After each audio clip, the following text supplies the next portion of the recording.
ভালো করে আয়াতটি পড়ুন। আয়াতটি শুরুই হয়েছে এতিমদের কথা দিয়ে, অর্থাৎ বিধবা মায়েদের বিয়ে করে তাদের এতিম সন্তানদের দায়িত্ব নেয়াই ছিল মূল উদ্দেশ্য। রেজওয়ানের 4টা বোন আছে, সে 4টা বোন বিধবা হয়ে গেছে। হ্যাঁ, এখন 4টা বোন বিধবা হয়ে গেছে। ওই 4টা বোনেরই আবার স্বামী মনে করেন যে বাপের কিছু ছিল না। হ্যাঁ, এরা স্বামীদেরও কিছু নাই, একদম কঠিন অবস্থা। হাদিস অস্বীকার করার যে প্রচেষ্টা, যে যে উদ্দেশ্যে করুক না কেন, এই প্রচেষ্টা হলো দ্বীন অস্বীকার করার প্রচেষ্টা। 4টা বিয়ের অনুমতির আয়াতটি আসলে নারীদের জন্য নয়, বরং এতিম শিশুদের সুরক্ষার জন্য নাজিল হয়েছিল। আজ কোরআনের সেই আয়াতটি শোনাবো, যা শোনার পর বহুবিবাহের শখ আপনার মিটে যাবে। বহুবিবাহের কঠিন শর্ত, সূরা নিসা আয়াত 3। আল্লাহ বলছেন, যদি তোমরা ভয় করো যে এতিমদের প্রতি সুবিচার করতে পারবে না, ন্যায় বিচার করতে পারবে না, তবে বিয়ে করো নারীদের মধ্য থেকে যাকে ভালো লাগে। 2, 3 বা 4 এই আয়াতের পরিষ্কার শর্ত হলো এতিমদের দায়িত্ব নেয়া।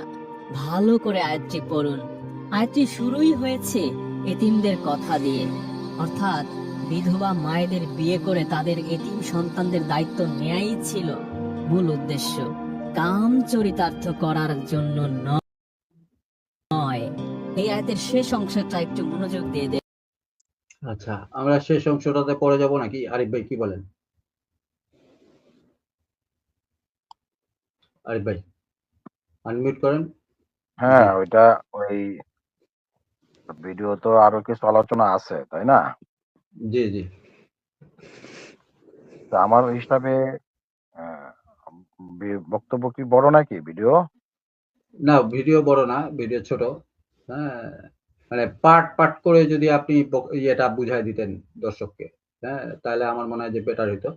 এখানে যে বললো যে এই আয়াতের মূল উদ্দেশ্য হচ্ছে যে বিধবা নারীদেরকে বিয়ে করা, মানে এতিমদের যে মারা আছে তাদেরকে বিয়ে করা। আচ্ছা, এইটা তারা সে বুঝাচ্ছে এই জায়গাটা থেকে।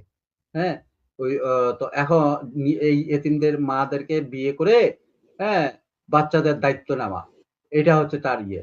আচ্ছা, এখন আমার বক্তব্য হচ্ছে যে যদি কারো সে যে এই বক্তব্যটা দিল, এখন যদি তার নিজের মানে নিজের বোনের স্বামী মারা যায় তার, হ্যাঁ, তাহলে ও কাকে বিয়ে করবে? তার নিজের একটা মানে 5টা বোন আছে, 5টা বোনেরই স্বামী মারা গেল মনে করেন। হ্যাঁ, তাহলে এই 5টা বোনের স্বামী যদি মারা যায়, তাহলে এই তার নিজের বোনকে বিয়ে করবে নাকি? আরিফ ভাই আমার পয়েন্টটা বুঝতে পারছেন? আরিফ ভাই মানে শুনতে পাচ্ছেন? ও যে একজন আকলবাদী, ও যে একজন এই কোরআন বিকৃতিকারী, আল্লাহর বিধানটা বিকৃতিকারী, এটা আমরা সামনে প্রমাণ করব। আপনি যেটা জি বলতেছেন এটা তো যুক্তিযুক্ত আলাপ। জি। জি। তাহলে এই যে দাবি করলো, যে আমরা একটু আরেকবার একটু শুনাই দর্শকদেরকে ওই কথাটা। এতিমদের কথা দিয়ে, অর্থাৎ তবে বিয়ে করো নারীদের মধ্য থেকে যাকে ভালো লাগে। 2, 3 বা 4 এই আয়াতের পরিষ্কার শর্ত হলো এতিমদের দায়িত্ব নেয়া। ভালো করে আয়াতটি পড়ুন। আয়াতটি শুরুই হয়েছে এতিমদের কথা দিয়ে, অর্থাৎ বিধবা মায়েদের বিয়ে করে তাদের এতিম সন্তানদের দায়িত্ব নেয়াই ছিল।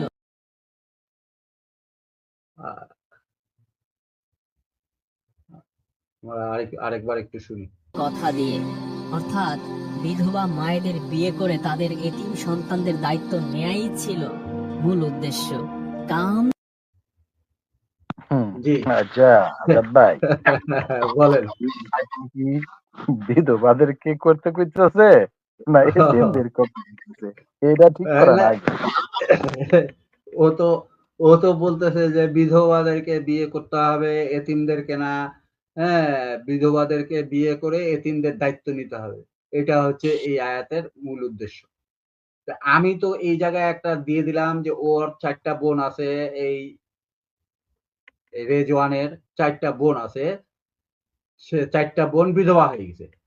হ্যাঁ, এখন 4টা বোন বিধবা হয়ে গেছে, ওই 4টা বোনেরই আবার স্বামী মনে করেন যে বাপের কিছু ছিল না, হ্যাঁ, এরা স্বামীদেরও কিছু নাই, একদম কঠিন অবস্থা, শোচনীয়, আত্মীয় স্বজনও কেউ নাই, কিছু সম্পদ রাখে গেছে স্বামী। হ্যাঁ, তো এই 4 বোনের দায়িত্ব কেউ নিবে এমন কেউ নাই, রেজওয়ান ছাড়া মনে করেন। তাহলে এখন এই রেজওয়ান কি তার 4 বোনকে এখন বিয়ে করে ওই তার 4 বোনের ধরেন 4 দুগুণে 8টা বাচ্চা, এই 8টা বাচ্চার দায়িত্ব কি এখন রেজওয়ান নিবে তার বোনকে বিয়ে করে? নাউজুবিল্লাহ, নাউজুবিল্লাহ। হ্যাঁ, আরিফ ভাই কিছু বলবেন? আরিফ ভাই মিউটে আছেন আপনি। ভাই আমি তো ওইটাই আর কি বুঝতে চাইতেছি, আল্লাহ কি বিধবা নারীদেরকে আয়াতে বিয়ের কথা বলছে না এতিম নারীদেরকে বিয়ের কথা বলছে, এটা ঠিক করার না আগে।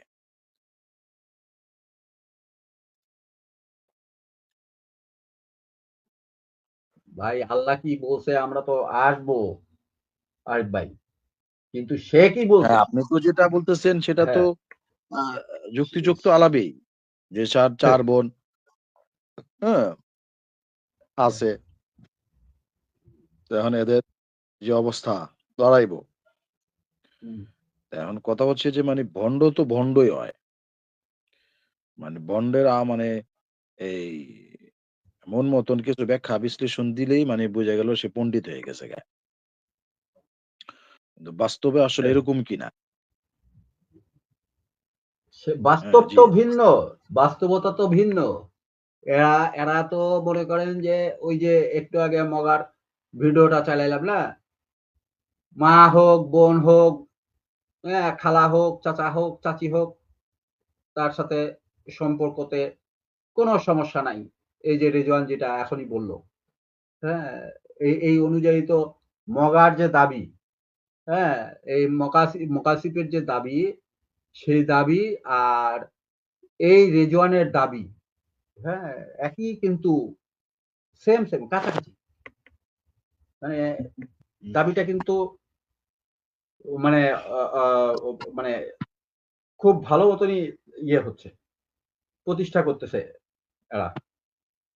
তাহলে এই দাবি যদি এখন এদের এরকম হয়, তাহলে আমরা যে বলি যে এরা হচ্ছে নাস্তিক, হ্যাঁ, এরা হচ্ছে নাস্তিকের এজেন্ডা বাস্তবায়নকারী, আহ, আমরা কি ভুল বলি নাকি? ইয়ে আরিফ ভাই,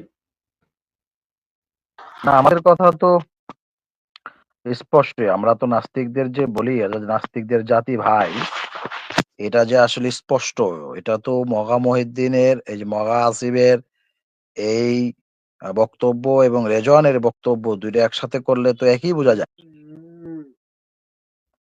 তাহলে যে সে যে নৌকার যাত্রী, ও একই নৌকার যাত্রী, এদের কোনো পার্থক্য নাই।